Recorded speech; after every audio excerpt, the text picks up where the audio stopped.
Pour avoir entendu un de vos concurrents il y a quelques semaines, ce n'était pas le cas partout et donc je voulais quand même le souligner au départ. Je voudrais profiter de votre présence pour vous interpeller sur 3 sujets et avoir un peu votre vision dans le domaine.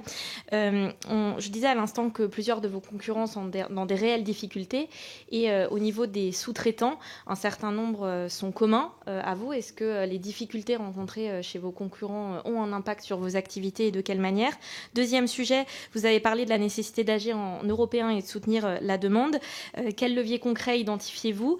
Bien sûr, on peut soutenir la demande au niveau de l'État, mais cela coûte cher et dans le contexte budgétaire actuel, cela est difficile. Est-ce que vous voyez d'autres leviers ? Et troisième sujet, je sais que vous n'êtes pas vraiment présent aux États-Unis ou plutôt de manière indirecte, mais est-ce que l'arrivée de Donald Trump et son discours relativement agressif sur le plan économique, est-ce que cela se traduit par des difficultés tout à fait particulières pour vous ? Je vous remercie. Merci beaucoup.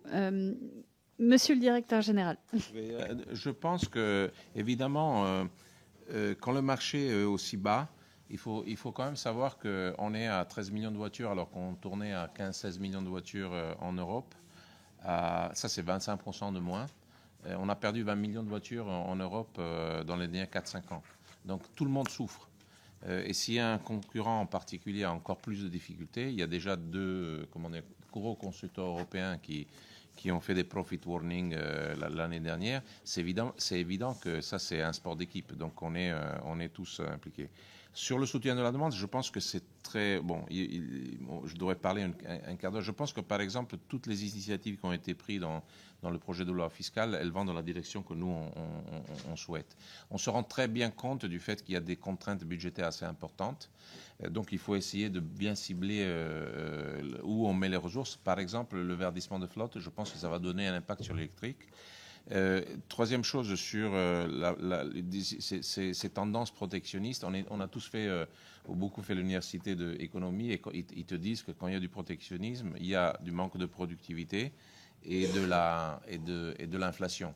Donc long terme, c'est pas toujours la meilleure solution. Je pense qu'il faudra dealer avec une région plutôt que l'autre et être flexible dans le temps et pas avoir des positions dogmatiques. Nous, on est plus content quand les marchés sont ouverts, en fait.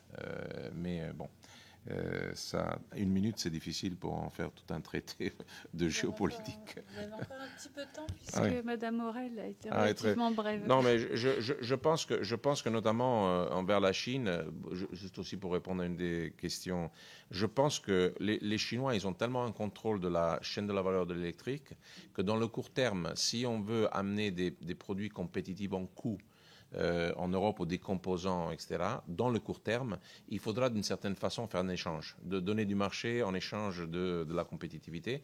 Mais la vraie question, c'est en moyen terme, comment on s'organise pour arriver à la compétitivité des Chinois, qui est exactement ce qu'on fait avec Ampère. Nous, on pense en 28 que si les conditions sont là, on peut être compétitif avec les Chinois. C'est notre bataille. Donc c'est un peu, c'est quelque chose qui n'est pas noir et blanc.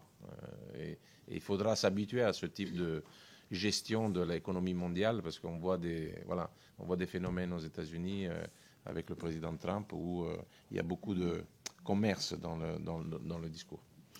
Merci, Monsieur le Directeur Général. Alors, pour le groupe Horizon, Monsieur Thierry Benoît. Merci, Madame la Présidente. Monsieur le Directeur Général, je voudrais tout d'abord saluer le fait que Renault affiche d'excellents résultats, notamment en 2024, et donc fait de vous un directeur général à la tête d'un grand groupe français et européen. Et c'est pour cette raison, Monsieur le Directeur Général, que nous sommes un certain nombre de députés, notamment de Bretagne, ce qui est mon cas, à pointer la responsabilité qui vous incombe, j'allais dire, naturellement.